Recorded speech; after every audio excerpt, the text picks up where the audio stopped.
Hello everyone, good morning, good evening, good afternoon. जिस time पे भी आप मेरा लेक्चर देख रहे हो, मैं आशा करता हूँ आप लोग अपने जीवन में अच्छे होंगे और बढ़िया कर रहे होंगे। भगवान आप लोगों को खुश रखे, आपके माता पिता को खुश रखे और आप सभी का स्वास्थ्य अच्छा रहे। सो आओ, अब हम अपना क्लास 10th में केमिस्ट्री में जो हमारा चैप्टर चल रहा था एसिड, बेस एंड सॉल्ट का, उसका पार्ट 2 आज डिस्कस करेंगे। हमारा एसिड कल ख़त्म हो चुका है और आज हम आपको पढ़ाएंगे base. So the chapter name is acid, base and salt. ठीक है। सो आज जो मैं आपको पढ़ाऊँगा वो बेस के बारे में सारी चीज़ें होंगी। ठीक है। कल मैंने एसिड पूरा कंप्लीट कर दिया है आपके पहले पार्ट में। अब मैं आपको यहाँ से बेस के बारे में पढ़ाऊँगा। देखो बेटा, सो बेस जो होते हैं वो पहले हम इनका फ्लेवर जान लेते हैं कि आप इनको चेक करके या टेस्ट करके कैसे पता लगा सकते हो कि ये बेस हैं। ठीक है। So base are bitter in taste, base are bitter in taste. जो बेस होता है वो स्वाद में कड़वा होता है। अब इसका मतलब ये नहीं है कि हर कड़वी चीज़ बेस होगी। ठीक है, इस चीज़ को ध्यान रखना। तो सर कैसे पता चलेगा? अब बेटा आगे पढ़ाएंगे तो पता चलेगा। आगे देखो, base release hydroxide ion, hydroxide ion, वो हाइड्रोक्साइड OH बोलते हैं, OH को हाइड्रोक्साइड आयन बोलते हैं। एक्वस फॉर्म में हाइड्रोक्साइड आयन बेस रिलीज़ करता है। सो ये दो पॉइंट हमने पढ़ लिए कि बेस कैसा, उसका फ्लेवर कैसा होता है, बिटर होते हैं, क्या रिलीज़ करता है, हाइड्रोक्साइड आयन रिलीज़ करता है एक्वस फॉर्म में। अब हम आगे पढ़ने जा रहे हैं कि हम कैसे जांच करेंगे कि ये बेस है या एसिड है या क्या है या क्या नहीं है। हम आगे डिस्कस करने जाते हैं, तो इन दो पॉइंट को नोट कर लो पहले। तो अब हमारी पहली टेस्टिंग होने जा रही है लिटमस टेस्टिंग, जिसको बोलते हैं, इसको बोलते हैं litmus paper testing. Litmus paper testing. तो देखो बेटा, लिटमस पेपर टेस्टिंग कैसे होती है। देखो, सो हमारा जो बेस होता है वो क्या करता है, आइए समझते हैं।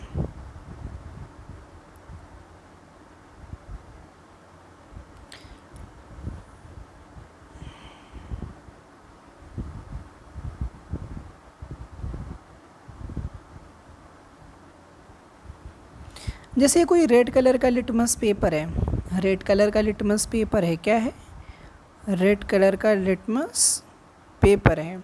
हमने इस रेड कलर वाले लिटमस पेपर को एक सॉल्यूशन में डुबो दिया, एक सॉल्यूशन में डुबो दिया ऐसे। ठीक है। तो इस लिटमस पेपर का कलर जो है, इस लिटमस पेपर का कलर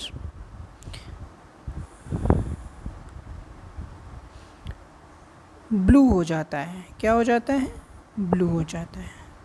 सो अगर रेड लिटमस पेपर का कलर, अगर रेड लिटमस पेपर का कलर किसी सॉल्यूशन में डुबोने पर ब्लू हो जाता है, तो वो जो सॉल्यूशन होगा उस सॉल्यूशन का नेचर जो होगा वो बेसिक होगा, यानी कि वो एक बेस होगा, हमारा बेसिक नेचर होगा, बेस होगा। ठीक है। सो यहाँ पे एक पॉइंट लिख लेते हैं, बेस क्या करता है, रेड लिटमस पेपर को ब्लू लिटमस पेपर में कन्वर्ट कर देता है। रेड LP यानी रेड लिटमस पेपर, BLP यानी ब्लू लिटमस पेपर। ठीक है, शॉर्ट फॉर्म में लिख रहा हूँ, समझ जाना। देखो, इसको फिगर ना बनाया हो तो बना लो। मैं यहाँ नीचे एक पॉइंट लिख रहा हूँ कि base turns blue litmus paper into red litmus paper।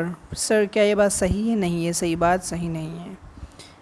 ये एसिड की प्रॉपर्टी मैं तुम लोग को चेक करता रहता हूँ कि तुम लोगों का ध्यान किधर है। Base turns red litmus paper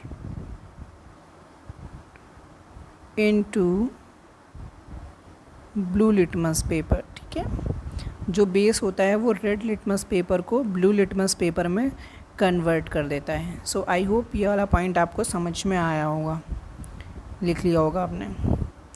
अब बीच बीच में मैं थोड़ा तुम्हारा ध्यान अपनी तरफ खींचने के लिए कुछ कुछ चीज़ों को आगे पीछे अगर बता दूँ तो ये मत समझना कि मास्टर हमें गुमराह कर रहा है, ऐसा कोई बात नहीं। तुम्हारा फोकस मेरी तरफ बना रहे, इस वजह से मेरे लेक्चर को ध्यान से सुनना, बिल्कुल कंसंट्रेशन फोकस के साथ समझना, खूब मन लगा के पढ़ना और अपने जीवन में आगे बढ़ना।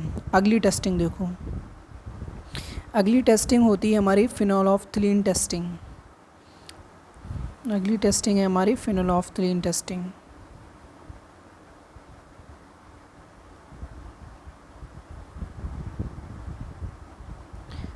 सो इसमें क्या होता है देखो, जो हमारा फिनोल्फथलीन होता है इसके बारे में पहले एक चीज़ समझ लेते हैं।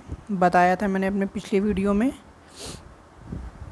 कि ये कलरलेस ऑर्गेनिक कंपाउंड होता है, ठीक है, कलरलेस ऑर्गेनिक कंपाउंड होता है। सो हमने एक बीकर लिया,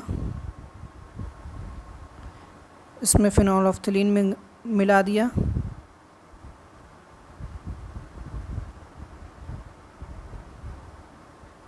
लिक्विड होता है बेसिकली फिनोल्फथलीन, ठीक है।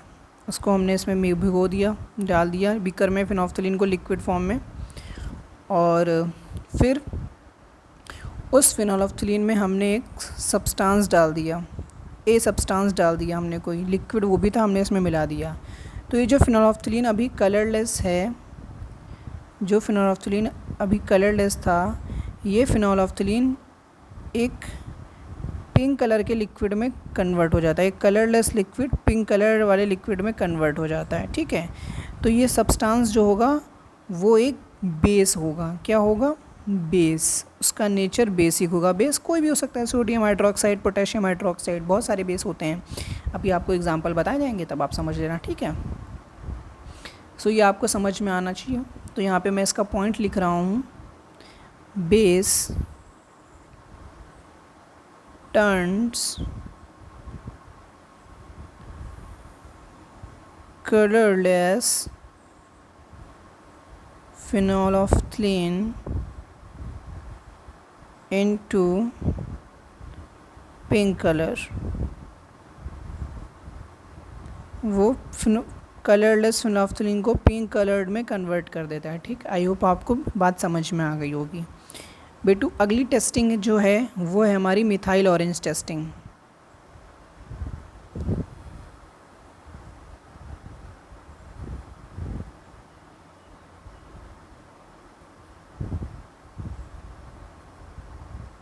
मिथाइल ऑरेंज टेस्टिंग, ये सब एनसीईआरटी में मेंशन है, कुछ भी एनसीईआरटी के बाहर का नहीं है, ठीक है।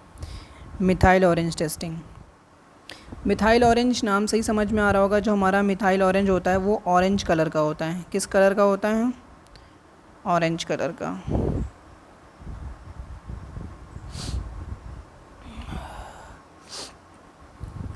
सो हमने एक बीकर लिया या हमने एक जार ले लिया, बीकर ले लिया, चलो हमने एक या कोई टेस्ट ट्यूब ले ली, इसमें हमने डाल दिया अपना, क्या डाल दिया, हमने डाल दिया अपना मिथाइल ऑरेंज। मिथाइल ऑरेंज होता है ऑरेंज कलर का, ठीक है, ध्यान रखना इस चीज़ को। एक बीकर था, हमने अपना इसमें मिथाइल ऑरेंज मिला दिया। अब उस मिथाइल ऑरेंज में हमने एक सब्सटेंस ऐड कर दिया, कोई एक सब्सटेंस था, हमने इस बीकर में डाल दिया, मिथाइल ऑरेंज वाले बीकर में। तो ये जो मिथाइल ऑरेंज है वो टर्न्स हो जाता है, और जो ऑरेंज कलर का मिथाइल ऑरेंज है वो टर्न हो जाता है किस में, जानते हो बच्चों, वो टर्न हो जाता है येलो कलर्ड में। किस में कन्वर्ट हो जाता है, येलो कलर्ड में, पीले कलर का ऑरेंज हो बदल जाता है, ठीक है, पीले येलो कलर में। सो अगर ऐसा होता है, क्या होता है, अगर ऐसा होता है कि मिथाइल ऑरेंज में एक सब्सटेंस मिलाने पर उसका कलर ऑरेंज से येलो हो जाता है, तो वो सब्सटेंस जो होगा वो हमारा एक बेस रहेगा, ठीक है। सो यहाँ पे एक नई प्रॉपर्टी हम लिखते हैं कि बेस टर्न्स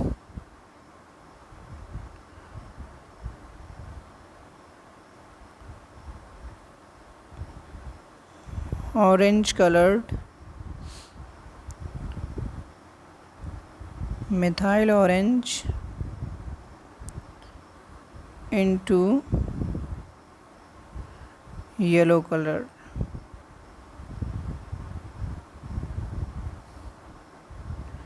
आई होप आपको ये बात मेरी समझ में आ गई होगी। सो मैं एक बार तीनों पॉइंट एक जगह लिख लेता हूँ ताकि आपको समझ में, अगर नोट ना करा हो मिथाइल ऑरेंज टेस्टिंग तो नोट कर लो, अपना फिगर विगर बना लिया करो।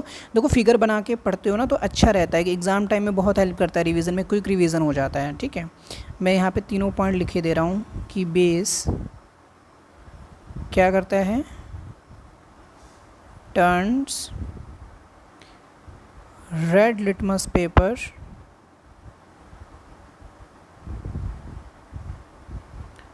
Base turns red litmus paper, red लाल कलर का red litmus paper into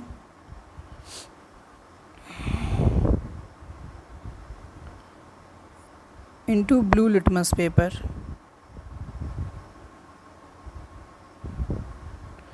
base क्या करता है बेटा, रेड लिटमस पेपर को ब्लू लिटमस पेपर में कन्वर्ट कर देता है। ठीक है, और क्या करता है, मिथाइल ऑरेंज को पिंक कलर में कन्वर्ट कर देता है, या सॉरी मिथाइल ऑरेंज को येलो कलर में कन्वर्ट कर देता है, और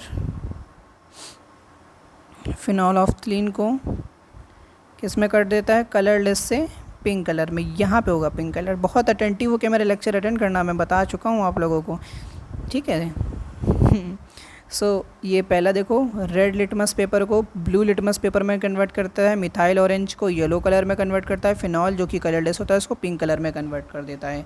आई होप आपको मेरी बात समझ में आ गई होगी बेटा। देखा, एक बात मैं आप सबको बताना चाहूँगा, हो सकता है जो मेरा वीडियो है इसमें साउंड थोड़ा स्लो आ रही हो सकता है, बिकॉज़ मेरे पास माइक नहीं है और अभी मैं नहीं अफोर्ड कर सकता mic. So just try to understand, okay. So आगे हम डिस्कस करने जा रहे हैं बेटा, आगे हम डिस्कस करने जा रहे हैं। अब हमने बेस को पहचाना सीख लिया कि सर जो बेस होगा वो रेड लिटमस पेपर को ब्लू लिटमस पेपर में कन्वर्ट करेगा, मिथाइल ऑरेंज को रेड कलर में कन्वर्ट करेगा, फिनोल्फ्थलीन जो होगा उसको किस में कन्वर्ट करेगा, फिनोल्फ्थलीन जो होगा उसको पिंक कलर में कन्वर्ट करेगा, और जो मिथाइल ऑरेंज होगा उसको येलो कलर में कन्वर्ट करेगा। ये देखो, मिथाइल ऑरेंज को येलो कलर में कन्वर्ट करेगा और फिनोल्फ्थलीन को पिंक कलर में कन्वर्ट करेगा। अगर आपको ये बात समझ में आ गई होगी बेटा, क्या सर एक बार फिर से रिवाइज़ करा दीजिए। ब्लू लिटमस पेपर को क्या कन्वर्ट कर पाएगा, बेस? नहीं सर, ब्लू लिटमस पेपर में तो कोई चेंज नहीं करेगा। फिर क्या करेगा सर, रेड लिटमस पेपर को सर ब्लू लिटमस पेपर में कन्वर्ट करेगा। अच्छा, और मिथाइल ऑरेंज को किस में कन्वर्ट करेगा, मिथाइल ऑरेंज को वर्ड कन्वर्ट करेगा येलो कलर में, है ना, और फिनोल्फ्थलीन को किस में कन्वर्ट करेगा, पिंक कलर में। हल्का से रिवीजन करा दिया, ठीक है। अपना नोट्स लिख लो और बेटा सुबह शाम रिवाइज़ करते रहना, ठीक है। जो तुम लोग के बोर्ड एग्ज़ाम आएंगे ना उसमें पूछा जाता है। हो सकता है कि आप मेरा ये लेक्चर बहुत टाइम बाद देख रहे हो, पता नहीं मतलब कितने टाइम बाद आप लोग देखो, क्योंकि यूट्यूब मेरे लेक्चर्स को प्रमोट नहीं कर रहा है, शायद सब लोगों तक रीच नहीं हो पा रहा है। सो हो सकता है आप लोगों को बहुत टाइम बाद ये मेरा लेक्चर मिल रहा हो, तो जिस टाइम पे भी आप को मेरा ये लेक्चर मिले, जिस टाइम पे भी, सो उस टाइम से ही हार्ड वर्क करना स्टार्ट कर दो, खूब मन लगा के पढ़ो। जो डाउट आए मेरे को भेज दो, अगर मैं इस धरती के किसी भी कोने पे रहूँगा तो मैं आपको उसका आंसर ज़रूर करूँगा, ठीक है। या मेरी ईमेल आईडी भी बता दूँगा, उस पर भी भेज देना, ठीक है। अब आओ डिस्कस करते हैं प्रॉपर्टीज़ ऑफ बेसिस के बारे में। अब डिस्कस करते हैं प्रॉपर्टीज़ ऑफ बेस के बारे में। प्रॉपर्टीज़ ऑफ बेस, बेस की क्या क्या प्रॉपर्टीज़ होती हैं। सो जैसे हमने बारी बारी से एसिड की प्रॉपर्टीज़ को डिस्कस करा था, उसी तरीके से बेस की ही प्रॉपर्टी डिस्कस करेंगे। सो पहली प्रॉपर्टी ये होती है बिटर इन टेस्ट। क्या होती है, बिटर इन टेस्ट। भाई टेस्ट में कड़वे होते हैं यार ये, जैसे तुम चखोगे ना बेस को, अगर लेबोरेटरी वगैरह में जाना कभी अपने स्कूल कॉलेज की, तो वहाँ पता करना, ठीक है, देखना टेस्ट करके। और रिलीज़ OH माइनस आयन, ठीक है। अब थर्ड प्रॉपर्टी को बेटा हम डिस्कस करने जा रहे हैं, वो ये है कि हम इनकी रिएक्शन देखेंगे डिफरेंट मेटल के साथ में। देखो थर्ड प्रॉपर्टी है हमारी रिएक्शन ऑफ बेस विथ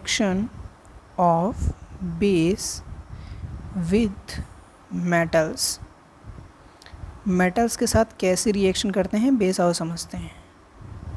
देखो बेटा, मोस्ट ऑफ द जो नोट ना करो बेटा, नोट कर लो, मोस्ट ऑफ द जो बेस होते हैं वो मेटल्स के साथ रिएक्ट नहीं कर पाते हैं। बहुत सारी मेटल्स बेस के साथ रिएक्शन नहीं करती ना, बट कुछ मेटल्स बेस के साथ रिएक्शन देती हैं, जिनको जैसे कि जिंक हो गया। सब मेटल्स, सिर्फ ये जो मैं दिखवा रहा हूँ यही मेटल्स बेस के साथ रिएक्शन देती हैं, उसके अलावा ज़्यादातर मेटल रिएक्शन नहीं देती। बता दूंगा कौन कौन सी मेटल बेस के साथ रिएक्शन देंगे। जिंक देती है, एल्यूमिनियम देती है और लेड देता है रिएक्शन बेस के साथ। 3 मेटल देती हैं, और ये इसमें से जो जिंक है वो एम्फोटेरिक मेटल है। एम्फोटेरिक मेटल क्या होती हैं? जो एसिड और बेस दोनों के साथ रिएक्ट कर जाएं। देखो क्योंकि एसिड और बेस की प्रॉपर्टी तो अलग अलग होती हैं, तो अगर हमारा एसिड मेटल के साथ रिएक्शन देगा तो बेस नॉन मेटल के साथ रिएक्शन देगा। लेकिन कुछ मेटल्स ऐसी होती हैं जो एसिड बेस दोनों के साथ रिएक्शन देती हैं, उनमें एग्जांपल है हमारा जिंक। तो आओ जिंक की रिएक्शन देखते हैं सोडियम हाइड्रोक्साइड के साथ। NaOH को बेटा सोडियम हाइड्रोक्साइड बोलते हैं, जो कि एक बेस है। तो जिंक सोडियम हाइड्रोक्साइड के साथ रिएक्ट करके सोडियम जिंकेट बनाती है, Na2ZnO2, और हाइड्रोजन गैस रिलीज होती है। इसको बोलते हैं बेटा सोडियम जिंकेट।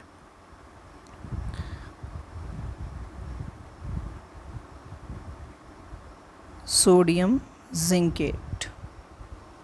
सो यहाँ पर हम लिखेंगे, इसकी लैंग्वेज कैसे लिखते हैं मैं एक बार लिख के बता रहा हूँ, पहले वाले लेक्चर में भी बताया, इसमें भी बता रहा हूँ। When zinc react with sodium hydroxide it form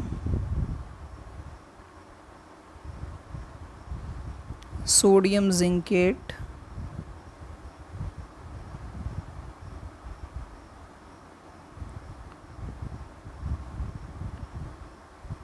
and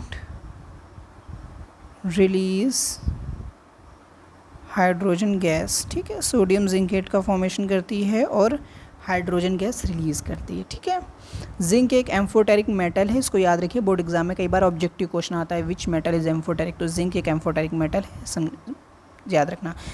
और इसके डिटेल में हम लोग जो हमारा थर्ड चैप्टर है मेटल्स नॉन मेटल्स, उसमें डिस्कस करेंगे। ठीक है, अब आओ, अगली हमने NCERT में प्रॉपर्टी पढ़ी थी एसिड के बारे में, कि reaction of metal carbonate and metal carbonate with acid. अब आओ देखते हैं मेटल कार्बोनेट और मेटल बाइकार्बोनेट बेस के साथ कैसे रिएक्शन देती हैं। देखो बेटा, RXN reaction of metal carbonate and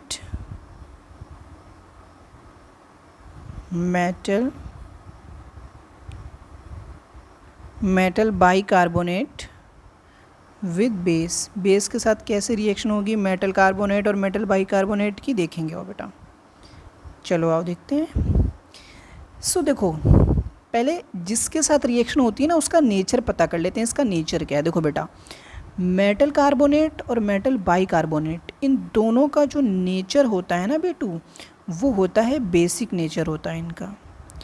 अब ये इनका भी नेचर बेसिक और बेस का नेचर तो है ही बेसिक, तो यार ये भी एक आदमी ए सीधा, ये भी आदमी बी भी सीधा, तो दो सीधे सीधे सेम प्रॉपर्टी के लोग के कभी लड़ाई करेंगे? नहीं करेंगे, दोनों का नेचर तो सेम है, ये भी शांत रहता है, ये भी शांत रहता है। बट एक इसमें से ए थोड़ा शैतान है, बहुत गुस्से वाला, और बी थोड़ा शांत है, तो इनमें रिएक्शन होने के चांसेस रहते हैं, हो जाती है रिएक्शन, फाइट हो जाती है, डिशुम डिशुम हो जाती है। सो प्रॉपर्टी डिफ़र करनी चाहिए रिएक्शन करने के लिए। तो यहाँ पे ध्यान रखेंगे, एक मैं पॉइंट लिख रहा हूँ, ये बोर्ड एग्जाम में आता है कि why metal carbonate and metal bicarbonate don't react with base. आओ देखते हैं। Metal carbonate and metal bicarbonate don't react with base because it has basic nature। ठीक है, क्योंकि इन दोनों का बेसिक नेचर होता है, इस वजह से बेस के साथ रिएक्शन नहीं देती हैं। ठीक है, ये सभी चीज़ें आप लोग याद रखिएगा। आओ अब हम आगे पढ़ते हैं। ये प्रॉपर्टीज़ में भी आएगा कि रिएक्शन नहीं देती हैं कि नहीं देती हैं, परेशान नहीं होना उस चीज़ को लेके। अगली एक प्रॉपर्टी है इसकी, क्या प्रॉपर्टी है? रिएक्शन ऑफ मेटल ऑक्साइड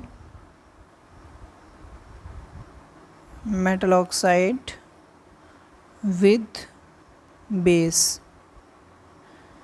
सो यहाँ पे भी सेम आंसर है, मेटल ऑक्साइड होता है बेसिक इन नेचर। सो इसका भी सेम आंसर होगा कि base don't react with metal oxide because metal oxide has basic nature. समझ रहे हो ये बात? सो ये किसके साथ रिएक्शन देंगी? आओ समझते हैं। एसिड होता है मेटल के लिए और बेस होता है नॉन मेटल के साथ रिएक्शन देने के। कुछ एम्फोटेरिक ऑक्साइड होते हैं वो लोग दे देते हैं, बट एम्फोटेरिक यहाँ पे आपके सिलेबस में नहीं है, इस वजह से मैं नहीं बता रहा हूँ। ठीक है, हमारा बेस के साथ रिएक्शन जो होगा वो नॉन मेटल के साथ देगा और एसिड जो होगा वो मेटल के साथ रिएक्शन देगा। अभी कंपेयर करेंगे। कल वाला लेक्चर अगर नहीं देखा है तो देख लो जाके, क्योंकि अगर एसिड बेस एंड सॉल्ट का फर्स्ट लेक्चर आपने मेरा देखा है तभी ये लेक्चर समझ में आएगा। पहले उसको देखो फिर इस पर आओ। ठीक है, आओ देखते हैं।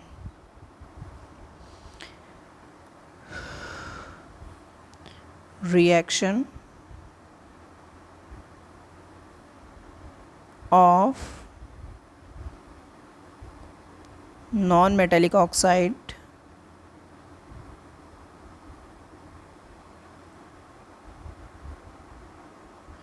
with base। Non metallic oxide base के साथ कैसे रिएक्शन देंगे भी मैंने बताया कि non basis for non metal. So carbon dioxide ले लेते हैं, ये एक हमारा नॉन मेटेलिक ऑक्साइड है। नॉन मेटेलिक ऑक्साइड का मतलब होता है एक नॉन मेटल और एक ऑक्सीजन के साथ उसका बॉन्ड। ठीक, तो यहाँ पे CO2 होगा। ठीक है, तो CO2 की रिएक्शन कराते हैं बेस से सोडियम हाइड्रोक्साइड से, तो बनेगा हमारा Na2CO3 sodium carbonate plus water. Balance करेंगे बेटा, यहाँ पे 2 सोडियम के एटम हैं, यहाँ पे भी 2 कर लेंगे, तो ऑक्सीजन 2 और 2 4, तो 3 1 4, हाइड्रोजन 2। ठीक है, बैलेंस हो गई रिएक्शन। सो यहाँ पे एक नई चीज़ हमें पता है कि क्या पता चलती है, बेस। एक सेकंड बेटा, आपकी लैंग्वेज में इजी करने के लिए मैं लिख रहा हूँ, एक सेकंड रुको। Non metallic oxide NON non metallic MO non metallic oxide plus base क्या फॉर्म करता है हमारा सॉल्ट प्लस वाटर। ठीक है, इस चीज़ को ध्यान रखना है। सोडियम कार्बोनेट बोलते हैं Na2CO3 को, एक सॉल्ट है ये, समझ गए? अब हम आगे डिस्कस करते हैं। इसको सोडियम बाइकार्बोनेट बोलते हैं। ना लिखा हो कहीं तो लिख लो, ये वाला पहले नोट करो। इसकी लैंग्वेज लिखोगे, when carbon dioxide react with sodium hydroxide it forms sodium carbonate and water. बेटा इसको लिख लो। जब तक आप लैंग्वेज देखो नहीं लिखोगे रिएक्शन की, तब तक आपको रिएक्शन याद नहीं होगी, और रिएक्शन को याद ही करना होता है इन रिएक्शन को। ठीक है, इसमें ज़्यादा अंडरस्टैंडिंग मत लगाना। ठीक है, जहाँ अंडरस्टैंडिंग में लगाने को कहूँ वहाँ अंडरस्टैंडिंग खूब कस के लगा लेना। ठीक है, अभी जो कहा जा रहा है आप उसको करिए। ठीक है, आओ देखो, अगला है हमारा, मैं इसका पहले नाम लिख ही दे रहा हूँ, Na2CO3, इसका नाम होता है सोडियम कार्बोनेट।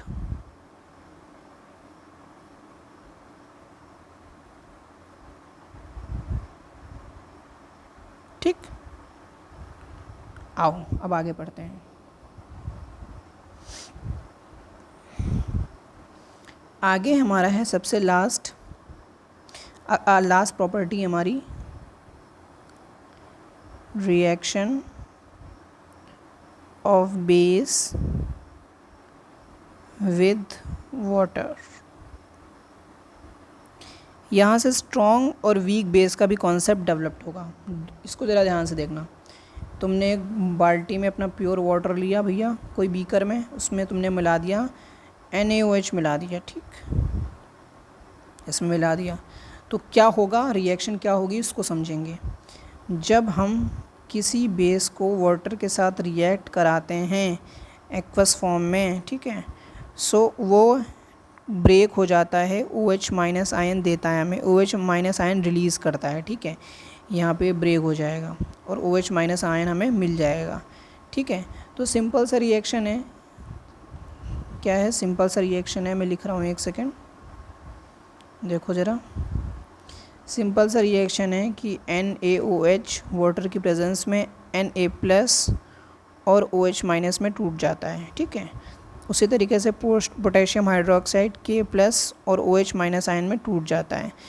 तो बेस जो होता है वाटर के साथ रिएक्ट करके हाइड्रोक्साइड आयन रिलीज़ करता है। मैं लिख रहा हूँ यहाँ पे, हेडिंग लगाना, फिर उसके बाद लिखना जो मैं लिख रहा हूँ, ठीक है।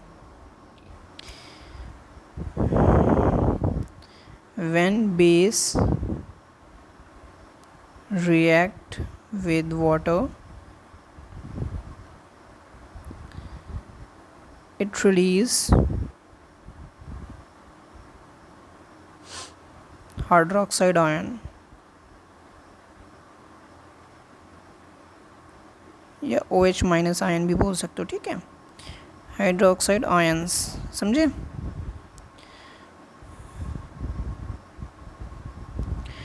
आओ अब कुछ चीज़ें हम डिस्कस करते हैं। हमने बोला था ना यहाँ से वीक और स्ट्रॉन्ग बेस का कॉन्सेप्ट डेवलप्ड होगा। देखो ज़रा बेटा, यहीं से कॉन्सेप्ट डेवलप्ड होता है weak and strong base, weak base and strong base. देखो, जो वाटर में कंप्लीटली डिज़ोल्व ना हो, don't dissolve completely in water, completely water में डिज़ोल्व ना हो, इसको हम बोलेंगे वीक बेस, ठीक। अगला है स्ट्रॉन्ग बेस, क्या होगा, डिज़ोल्व कंप्लीटली इन वाटर।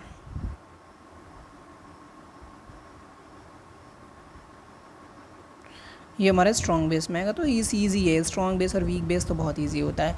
अब तो हम एग्जांपल पढ़ते रहोगे अपना, अभी हम पूरे केमिस्ट्री पढ़ते रहेंगे तो हमें धीरे धीरे स्ट्रॉन्ग बेस वीक बेस आगे एग्जांपल आते रहेंगे और समझ जाएंगे। जैसे पोटेशियम हाइड्रोक्साइड, सोडियम हाइड्रोक्साइड, जैसे तुम्हारे स्ट्रॉन्ग बेस हैं, ठीक है।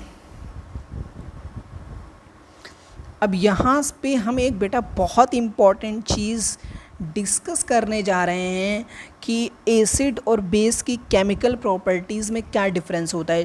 फर्स्ट लेक्चर, सेकंड लेक्चर जो बच्चा अच्छे से समझ गया, ये हमें वो बच्चा ये सब चीज़ें अपने आप लिख लेगा। Difference between acid and base, क्या डिफरेंस होता है एसिड एंड बेस के बीच में, केमिकल प्रॉपर्टीज़ के बेसिस पे हम बात करेंगे। पहला, acid gives reaction mostly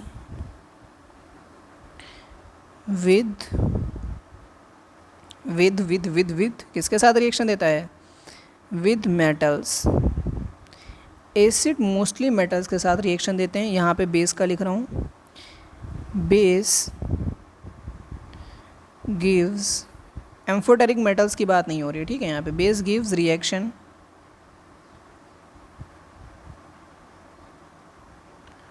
mostly with non metals.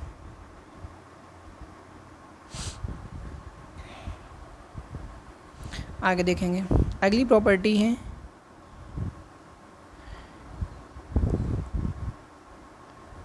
Acid gives reaction with metallic oxide.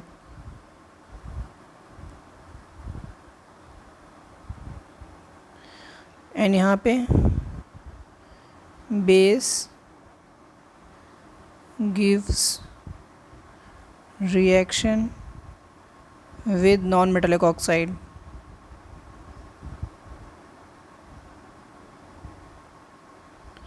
CO2 बताया था ऊपर। फर्स्ट और सेकंड वीडियो अच्छे से देख लोगे तो ये चीज़ें अपने आप समझ में आ जाएंगी, मुझे लिखने की ज़रूरत नहीं पड़ेगी, तुम लोग खुद ही लिख डालोगे। Third property and last property है हमारा acid gives reaction with metal carbonate and bicarbonate या हाइड्रोजन कार्बोनेट। ये कार्बोनेट होगा, यहाँ पे स्पेलिंग लिख दी है इसकी, ठीक है। एसिड होता है मोस्टली हमारा वो मेटल कार्बोनेट और मेटल बाइकार्बोनेट के साथ रिएक्शन देता है। सो 1 मिनट का आप लोगों को टाइम मिल रहा है। बेस की अगली प्रॉपर्टी के बारे में आप लोग सोचो और इसका क्या डिफरेंस लिखोगे वो मेरे को बताओ। मैं आपको 1 मिनट का टाइम दे रहा हूँ, आप सोचो आराम से।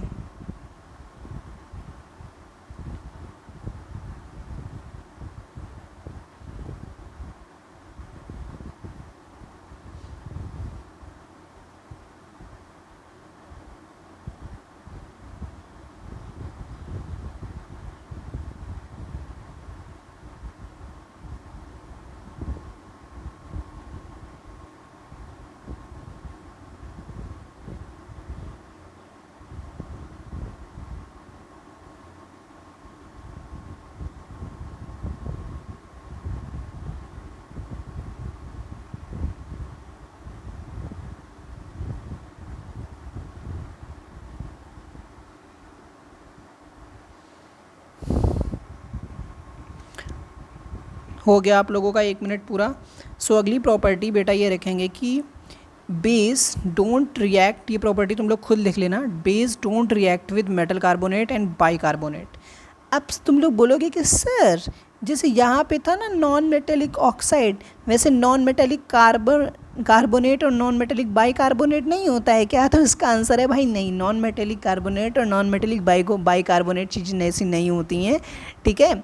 इस वजह से लिख देंगे कि base don't react with metal carbonate and metal bicarbonate, ठीक है। इस चीज़ को लिख लेना यहाँ पे। सो आज का मेरा ये वीडियो यहीं तक था। Thank you very much.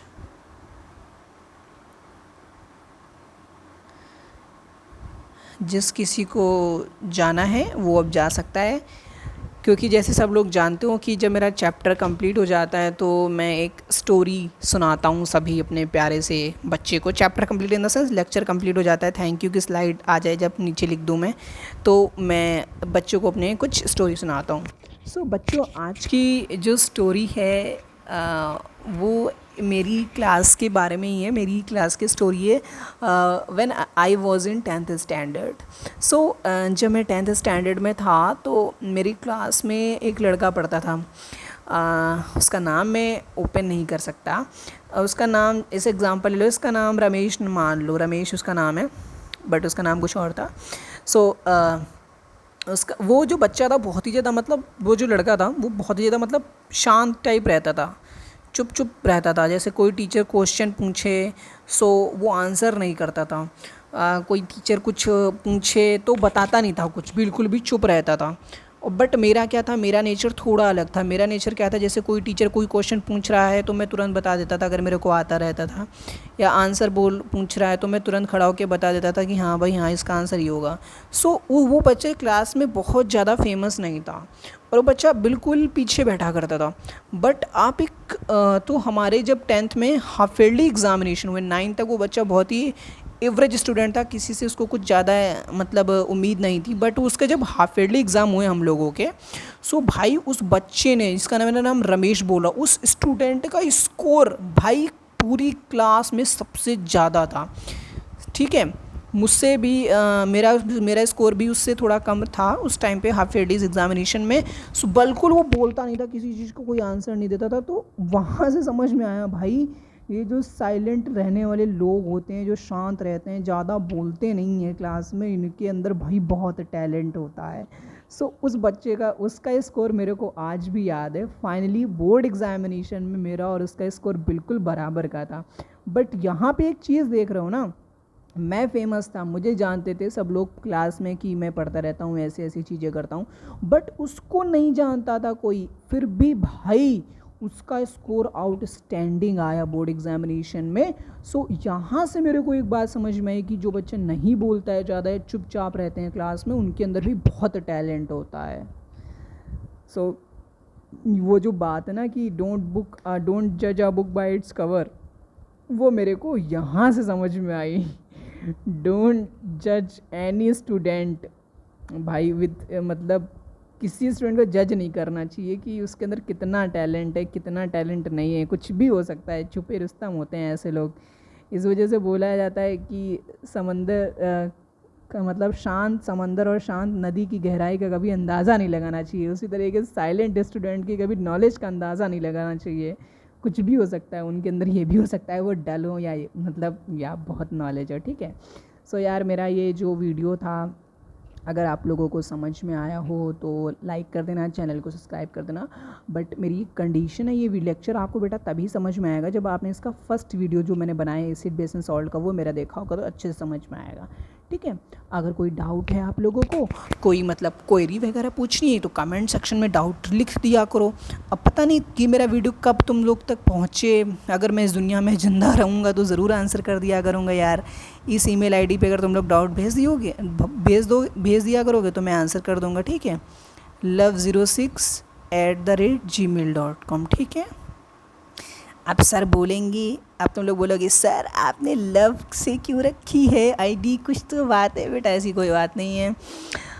मैं पूरी दुनिया में प्यार स्प्रेड करना चाहता हूँ। I want to spread love. So सभी की केयर, सभी की अच्छाई के लिए मैं काम करना चाहता हूँ, इस वजह से मैंने इस नाम से रखा था।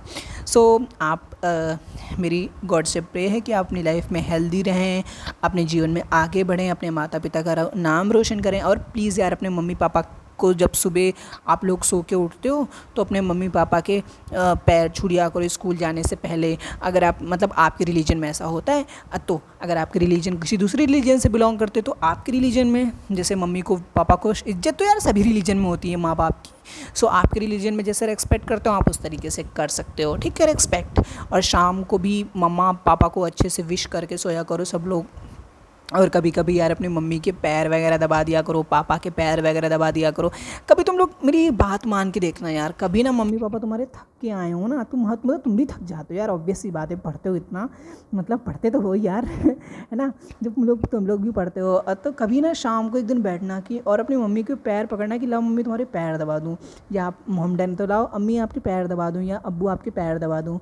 सो अगर क्रिश्चियन है तो उसके अकॉर्डिंग भी कर सकते हो, ठीक है। सो तो आप उनको ना एक थोड़ी सी मतलब, तो वो जैसे आप उनके पैर दबाओगे ना तो वो तो तुम्हारे पहले हाथ पकड़ लेंगे यार, और मतलब मना कर देंगे। बट तुम लोग दबा के देखना वो तुम्हें कितनी ज़्यादा ब्लेसिंग्स देते हैं। सो इस चीज़ को कभी ट्राई करना है ना दोस्त। सो वैसे मैं पढ़ाता तो कुछ ज़्यादा अच्छा तो नहीं पढ़ाता हूँ, थोड़ा थोड़ा पढ़ा लेता हूँ, थोड़ा थोड़ा आता है मेरे को। सो ठीक है, बाय, चलते हैं, फिर कभी मिलते हैं ख्वाबों ख्यालों में। और ठीक है, लड़के लड़कियां दोनों आई थिंक मेरा ये वीडियो देख रहे होंगे तो दोनों के लिए ये, ठीक है। बाय मेरे प्यारे स्टूडेंट्स, बाय बाय।